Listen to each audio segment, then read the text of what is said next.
Hey reader, welcome back to the channel. This is Centaur here, and today we are looking at the LVT-4 Ronson Flamethrower vehicle for the Americans as part of our In Defensive series. In this series, in case you're new to the channel, we are looking at units that are often passed over. People just don't run them, like at all. But I think that's a shame because I think they're actually really good. And so because of that, you will not see units in this series that everybody takes. Okay, you're not going to see actually a lot of American armor because a lot of American armor is really good.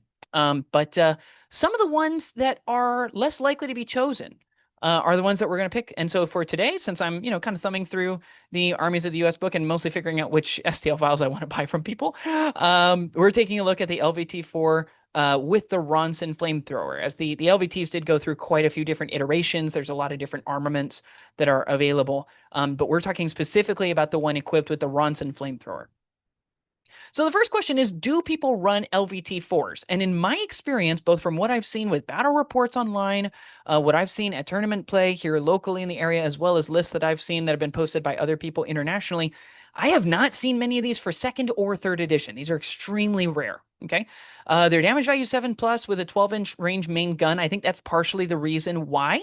In order to really take advantage of this thing, unlike, say, the LVT-1 A1 Alligator, which has the light AT gun on it, this one only has a 12-inch maximum range vehicle flamethrower, which means you got to get your open-topped, damage value 7+ vehicle right in there, And I think a lot of people look at that and they say, that seems extremely fragile and very dangerous, and I don't feel like it. And so they pass over it, and they go for some, they pay like 20 more points and they take an M3 Stewart, right? Or something like that. It is open top, so it is extremely easy to pin. Small arms and heavy weapons all together can all pin it, which means you kind of have to keep it like completely and, out of the way, completely behind cover until you're ready to use it, which I think for a lot of people is problematic. It kind of makes for a harder game play, and it requires more mental power. And a lot of people may just say, I don't want to do that, especially if I'm going to an event with multiple games in the same day. If I'm just meeting up with a couple of buddies at night to play one casual game, that's one thing. If I'm doing it for a tournament, especially a 2-day tournament, that seems like a lot of work. It has a flamethrower, which also means that if enemies hit you and damage you with a heavy weapon, when they're rolling on the damage chart, they'll get that extra bonus because you have volatile fuel tanks. So some people look at that and they say, I don't think I would want an extra bonus being added onto that damage result when I'm already damage value 7+, which means quite a few vehicles might, with their big guns are going to be rolling potentially even 2 dice taking the higher one in order to do damage to me. I don't like the sound of that. So they decide I don't want a flamethrower on a super light chassis. It's also just not as iconic as other US options, right? People come to the game because they've typically ingested some other media. And so they're used to thinking about, when they think Americans, they think, Shermans, or, maybe if you're a cool cat like me, you think of things like the M3 Lee, or maybe you think about things like the Wolverine and the Hellcat, or, the M17 MGMC with its, quad heavy machine guns, right? Or the M3 Stewart, because you've been watching bolt action content and people say the M3 Stewart, a lot. Nobody's talking up the LVT anything, right? Maybe the LVT-4 Water Buffalo for the British, but for the Americans, you don't hear much about these. Okay, nobody's talking about them. They do not feature heavily in anything. Like, you do eventually see them in, I think, like, they feature in the Pacific, right? And a couple of other TV shows, especially showing the Pacific theater. But it's not like they're being highlighted, right? Nobody walks away from an episode of the Pacific and thinks, oh, LVTs, they're so cool, right? So further than that, I think that's the other thing. People just don't think about it in that long list of vehicles. And also, just for those who are coming out of second edition, like, we were so starved for armor slots, there was just a question, why would you take one of these over and against the perfectly exceptional multiple armored options that Americans get access to, right? Like, if I want something with multiple machine guns on it, I'm going to pay a few more points to get the M3 Stewart. If I want to be able to shred infantry, yeah, I could use a flamethrower and 1 or 2 machine guns, or I could use an M17 MGMC. So on the whole, like, I look at this thing and I say, okay, I see the value here, but I also totally get why I've, like, never seen one used on the table. Okay. So what is it? Let's talk a little bit about what it is we're talking about. So first of all, we're talking about an LVT, which for those of you who are newer to the lingo, that was used during the time, this stands for a landing vehicle tracked. So this is a naval vehicle. It is often employed by the Marine Corps, and it is primarily a boat. but it is a boat that is also tracked. So it has the ability to then switch into using the tracks instead of using its propeller system.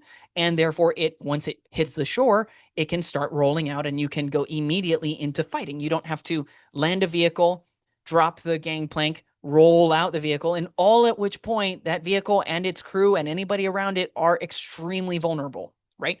You can go straight from shooting and providing cover fire on approach to rolling out. And obviously, where this is extremely useful is if you have things like bunkers up the shoreline, if you've got, entrenchments built up the shoreline, if you have people who are hiding in forest areas, and you just want to give the boys a little more cover, you roll the LVT with a Ronson flamethrower on top of it. You're providing machine gun fire going into the forest areas where you can't see. And then when you run up, you just set some stuff on fire with that nice turret-based flamethrower, and then you just see what happens, right? You just see what comes out. Most likely, people are running away from where you are, and that's exactly what you want. You can find this on the Armies of US 3rd edition, page 68. And as you look over there on the right-hand side, I mean, the sweet spot is, yeah, you can take it inexperienced, regular, or veteran. I think regular is the way to go. One, because the extra morale is nice, but if you can keep an officer, especially in a vehicle nearby, then morale 9, morale 10, it's all basically the same. You're probably going to be starting pretty close to a morale of 11, and then working down from there in terms of pins. So on the whole, pretty reliable in terms of activation either way. And since it's open-topped, it's not like you can avoid pins. And honestly, veteran on a damage value 7+ vehicle for the sake of avoiding pins, even when they're closed, I don't think you're going to avoid all that many. So personally, I wouldn't even take those veteran anyway for that reason. You'd really only be doing it for the morale, and I don't think that's strictly necessary. You'll notice that it starts with a flamethrower as well as a pintle-mounted machine gun that can cover 3 arcs. You can drop it to covering 2 arcs, though, but gain the ability to add another one that also covers 2 arcs, and that only increases your cost by 15 points. So you're looking at only 105 to 120 points, which is really not horrible, right? For a 3-weapon system, that's not bad at all. It's also amphibious, you'll notice, and so because of that, you can cross water terrain at an advanced rate, so you can advance through water, which is awesome. And none of these are hull-mounted weapons. So the whole rule about when a vehicle that's amphibious is in water, it can't use any of its hull-based weaponry. None of these are. These are all pintle-mounted or turret-mounted, so you can still use everything even when you're in a water feature. And so with the knowledge that that's your stat line, why don't people like these? Well, I think partially it's because they're super fragile, and they have to play up close. So there's a lot of ways people can potentially knock this out before it gets value back. It's highly susceptible to pins, which means, in my opinion, it probably has a pretty high learning curve. The combination of easy to pin out and thus might have difficulties activating. It's very fragile. You have to get within 12 inches in order to get your real value out. The fact that in 3rd edition now, you don't double your movement on roads with tracked vehicles, so you're only advancing 9 inches, maybe 18 inches max. If you're taking a run action, right? Like, that is a lot harder to get to people with your flamethrower than it was in the previous edition. And so I think those 3 reasons on its own, I think that's a lot of why people just say, I think I'll take a pass. But the other reason too, and we kind of touched on this earlier, so we won't talk about it now, is that the US just has exceptional armor, right? Like, they're never starved for choices. You always have good armor choices. And within that 100 to 125 point range, you actually have quite a few, between the M3 Stuart, between the M17 MGMC, and then, various portees. If you're just literally looking for straight firepower, you got quite a few options, right? I mean, even throwing a heavy machine gun on a Jeep is quite good, actually. I mean, you can take 2 heavy machine gun Jeeps for the same cost as one of these, right? So I think those are all reasons. I think there's also some bias a little bit against flamethrowers. People get a little leery about flamethrowers in 3rd edition on account of the fact that they now run out of fuel on a 1 or a 2 instead of just a 1. And so if you're twice as likely to run out of fuel, the last thing you want is to take 1 shot. It misses because you've got pins on you. You move. So even if you were to get to point blank range, you're still hitting on 4s. If you miss and then run out of fuel, you might as well just throw your hands up, man. That vehicle's basically done. It's not doing much for you for the rest of the game. So I think a lot of people look at this and they say, I just don't know that I'm going to get the value out of it. Okay. So what do I see in it? Why do I think you should use it? Well, a couple of things. First and foremost, it's a 3-weapon system for 120 points regular, which is ridiculously cheap. Okay. The shot over there, by the way, on the right-hand side is a 3D print by Dewey Cat Productions, which you should totally look at picking up. It comes as part of a larger set, which is really awesome with a bunch of different options and optimizations. The top part can be exchanged out, as can the turrets and the machine guns. So that way, if you want the LVT that's a carrier, you can take that version. If you want to have the LVT that has the AT gun, you can take that version. Flamethrower, you got that option. So like there's a lot of different utility, which is nice. And there's also over water versions. So they're trimmed down. They're dramatically, trimmed down. So that way you can put it down and it looks like it's floating in the water, right? As it's crossing stuff, which is kind of awesome. So just highly recommend. That's the one I'm picking up. So you should go take a look at that one too. You can find out Wargaming 3D. But the big thing that I think this thing offers is offense. This is the thing you're buying for this. Okay, first of all, you're getting 2 machine guns, which means you can split fire, right? These are not required to fire at the same target. And so because of that, you can hand out 2 pins every single turn pretty reliably, even without factoring in the flamethrower. And the flamethrower is potentially another source of pins against potentially another unit, which is fantastically good, right? Furthermore, flamethrowers are harder to run in the new edition, right? You can't just take your inexperienced lieutenant and then start stacking up on flamethrowers. You got to take an inexperienced lieutenant, and then you got to take a couple of riflemen.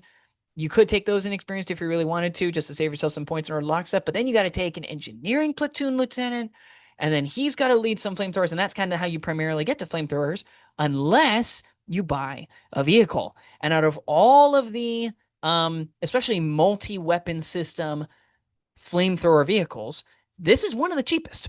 Okay, at 120 points regular for 2 machine guns and a flamethrower. I mean, it's a bit of a steal by comparison to a lot of the other stuff we've seen. But more than that, the flamethrower itself is a multi-tool, right? It is good against infantry because no cover save against it, wounding on 2s or 3s, adds a bunch of pins, and as long as you're not fighting paratroopers or fanatic individuals, chances that they're going to fail that morale test afterwards is actually pretty darn good, especially, as we'll talk about from a tactics perspective, if you can get rid of officers that might be nearby, whoever it is you're going to flamethrow, before you flamethrow them, okay? There is the out of fuel problem, right? I'm not going to try to sugarcoat that one. Flamethrowers are a bit of you're rolling the dice, literally rolling the dice when it comes to flamethrowers to see how effective they're going to be. But honestly, still an efficient pin generator, even at 120 points, if you're only using the machine guns, right? I mean, if you compare this to your standard typical, early war cruiser tank or light tank with the, hull-mounted forward-facing machine gun, the coaxial machine gun, and a light AT gun, if you're going after infantry, this is the same amount of firepower. And honestly, price point for these is pretty similar. Sometimes even those other light tanks and stuff are more expensive because they're typically enclosed. It comes out to literally about 120, 125 points. It all depends on which one you're looking at. So toward that end, I don't think you're actually missing all that much from a pin generation perspective. It's still doing just fine in terms of offense. But more than that, it gets amphibious, which means you get whole new attack vectors for this thing. You don't have to get stuck on a bridge. You can go around the bridge, right? Somebody thinks that they're safe anchoring themselves next to a lake or next to a river or something like that. You roll right over the river and you keep shooting, right? And then you start burning stuff on the other side. So offensively, that's what you're paying for. Now, by the same token, the reason why it's so cheap is defensively, this thing's horrible. Okay, you're talking damage value 7+, open topped. Yes, cover. This is about as bad as you get for being an armored vehicle, right? I mean, the only way it could be worse is if it was slow. It is not slow, which is good, but defense is not good. Okay, you don't get the doubled movement, so it's not even like you can easily scoot from one cover point to another. It's going to be tricky. Okay, you're not paying for survival. You're paying for firepower. Okay, but more than that, from a utility perspective, it's actually quite good. One, because it's really tall, right? Because it's a boat, right? It's supposed to be able to hold the original design, able to hold men in it, right? So it's relatively tall, and so when you've got your infantry moving up, you might be able to fully obscure them from the enemy's line of sight just by putting them right behind this vehicle. And so, you can move up 9 inches, take a pivot to, slightly increase your width, turn your machine guns, and as long as the forward arc is still an available shot, or forward arc and then also one of the side arcs, depending on which side you want to use it on, you can still be throwing machine gun shots. You don't even have to be in range of the flamethrower. You're still doing work, and you're doing a secondary job on top of those pins and potential wounds that you're dealing, which is you're keeping your very important engineers, if you want to go all the way in on flamethrowers for that game, US Rangers or paratroopers or whatever it is that you're running, you might even keep them from being shot, period. Because the enemy just physically cannot draw line of sight to any of the men who are behind that tank, which is really, really nice, okay? It does also offer, of course, pin generation. So, as you're shooting pins down range, it does give cover fire for the rest of your men as they're moving up, for the rest of your tanks as they're moving up, which is really nice. When you eventually get to the enemy, the flamethrower is quite useful for digging enemies out of cover. If nothing else, you take a shot, and if you don't run out of fuel, there's going to be a non-zero chance that they're going to think about potentially moving away from you for that second round, right? Especially since you're doing that D6 plus 1, you're pretty reliably getting at least 4 hits out of it. And then wounding on 2s or 3s, you're probably getting 2 to 3 wounds, and there's no save, right? So, you can actually chew through stuff, and the enemy might then suddenly realize, okay, like it's time to leave. Even if they pass their morale test, they might move out of that spot, which is exactly what you want, right? You're going to move enemies out of cover, and you're going to move your own boys into cover. This is also, and this is kind of sad to say, but because of the fact that it's open topped and it's damage value 7+, it is also a relatively reliable way of drawing fire away from your other elements, because your opponent's going to look at this and say, well, that's relatively easy to remove. I think I'm going to shoot at that. And so they're going to shoot at it. And when they do, it means, okay, well, that's, every light AT gun, every autocannon, every anything bigger than any of those things that they're shooting at this is something that is not firing at your M3 Lee, M3 Stewart, MGMC, other stuff on the table that's doing different work, sometimes more work, sometimes better work, but it's taking fire away from all of those because they look at this and they say, well, I can't let it get to me. So I have a limited time frame in terms of when I have to remove this thing. So maybe I got to go after it sooner rather than later, and that's a couple more turns where you get to use your other assets. And that is a nice boon, okay? And furthermore, I can't keep stressing this enough, it's amphibious. It can perform moves that your M3 Stewart, your M3 Lee, your M4 Sherman, your M17 MGMC cannot make, which is really, really nice, right? And it means, furthermore, there are ways you can evade the enemy to get to cover that other vehicles cannot do, which is really, really nice. So in terms of deployment and movement, now that we've talked about it from a strategic perspective, what is it offering you? Why should you include it in the list? Let's talk a little bit about the tactical side of things and how we actually build it for success. Okay, so for starters, we're going to start deployed if you possibly can, because you want to start as far up to the enemy as you possibly can, right? Now, if you're coming in on first wave, then by all means, just put it in first wave, okay? But whatever you do, whether you're bringing it in for first wave or whether or not you deploy it on the board, try to deploy it nearer to the edge of the battlefield instead of nearer to the center.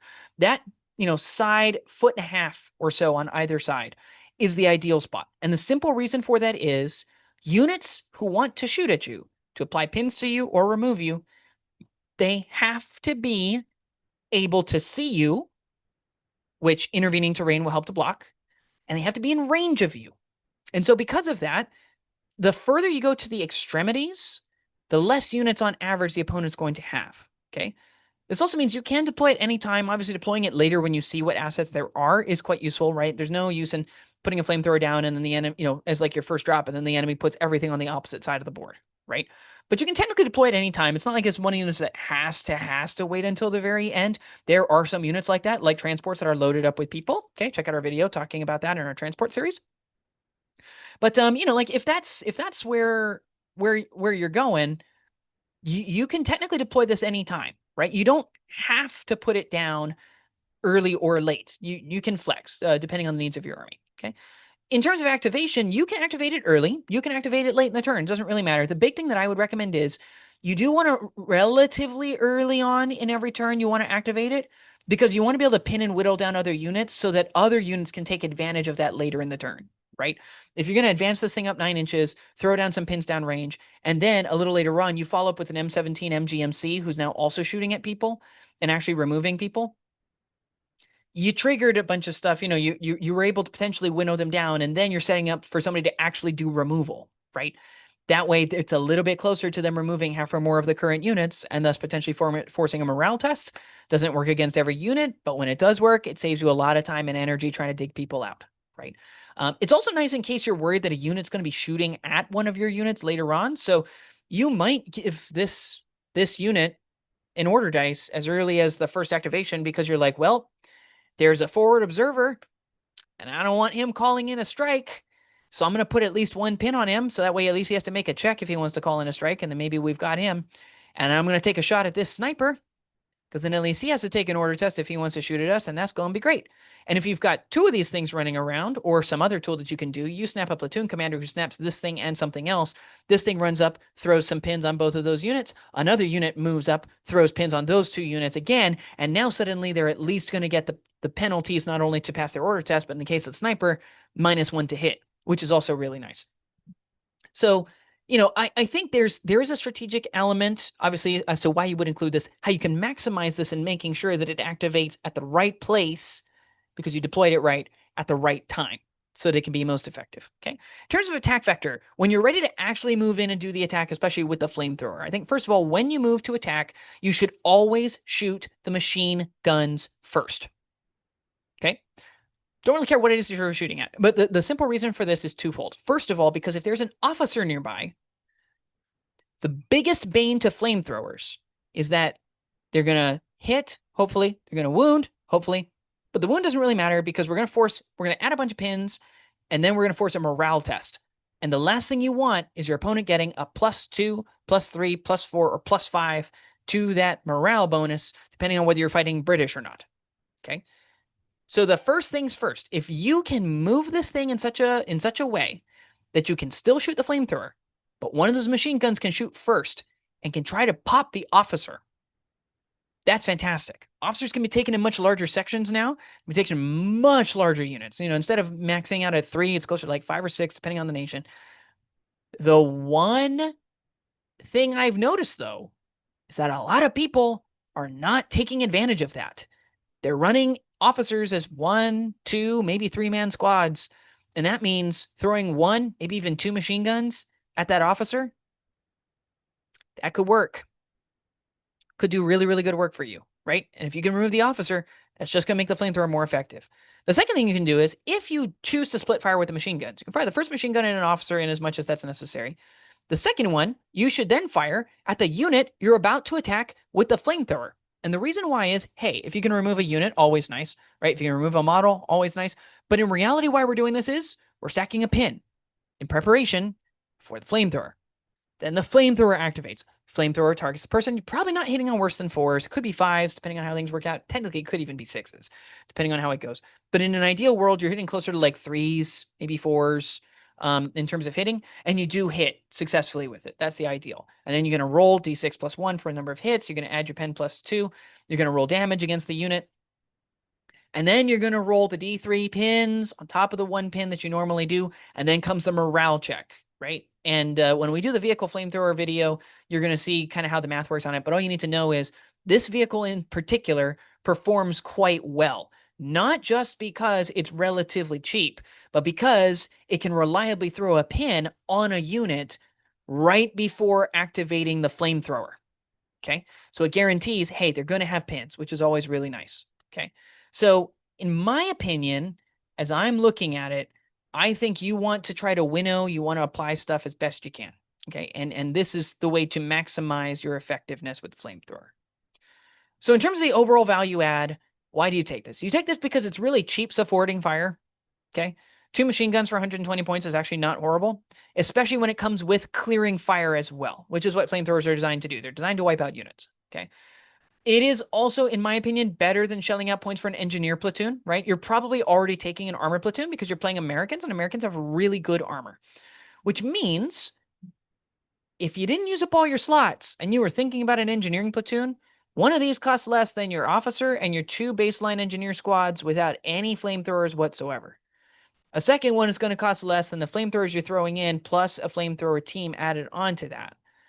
Right? So at that point, you'd be talking about 3 infantry flamethrowers versus 2 vehicle flamethrowers. 2 vehicle flamethrowers have a 12-inch range instead of a 6-inch range.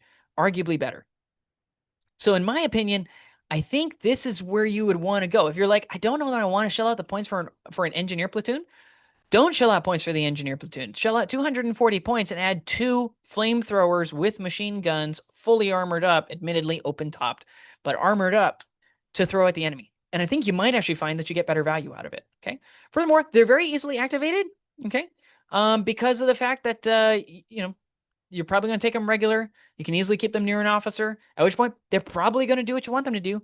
And then they're going to shoot a lot, which is really great. And so in my mind, is this like the sleeper option for the Americans? No, I'm not sure Americans actually have a sleeper option because people really like American armor already. They've been using it a lot since second edition. And since you have the Lend-Lease program, even people who don't play Americans, they play like British or Soviets, they're also used to using these. So as I'm thinking about it, like, I don't think there's one that is just going to come out as, wow, this is actually the best piece of armor America has. I think we already know what those ones are. But I do think this is one that can meet a lot of needs. It can fill a lot of niches. And if you're running a U.S. Marine Corps Army, it would be very thematic and historically appropriate. And I think a lot of people are passing over it in favor of the Stuarts and the Shermans and the other ones that we tend to see more often. But what do you think? Do you think I'm hyping up a relatively fragile chassis a little too much? Do you think that maybe I'm giving too much credit to what a flamethrower can actually do, or maybe that it's too easy to get within 12 inches of the enemy on a board? Let us know down in the comments below, and I will see you next time.